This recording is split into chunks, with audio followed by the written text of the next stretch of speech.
Today we're replacing the shifter seal on my son's Yamaha TTR50. You can see his shifter is a little banged up. This right there. nut that takes the shifter off is a little banged up too, and the seal has started to leak. So we're going to see if we can replace it. Do this. Alright, so to take the shifter off, I've got to take this 10mm nut off.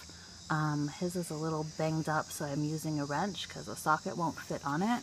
It looks like his shaft is a little bent too, which might be why the seal is leaking. So we are going to see if we can bend that back into place and make the new seal.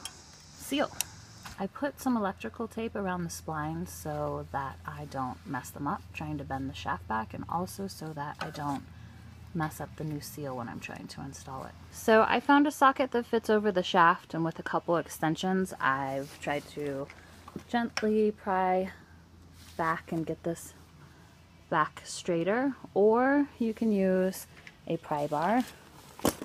Very carefully with both so you're not breaking the cover or doing damage to anything else. I think I've got it pretty straight. We're going to try and swap the seal out. To pop the seal out, you want to drill a tiny little hole in the top, being careful not to hit the shaft or the case, and then with a pick you can pop it out the old one.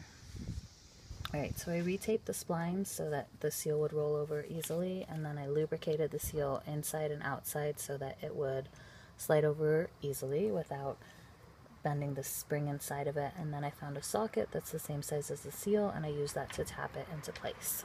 With what did you tap it with? A hammer? Alright, I've got the shifter back on. Now it's ready for some oil. We'll see if it still leaks. To refill the oil on this, pull this filler cap. It's got a dipstick on it. You want the oil level between these hash marks. I start a little low, then get the bike up to operating temperature, shut it off and recheck. When you're checking the level, you want the bike level, not sitting sideways on the kickstand. Then you're ready for a test.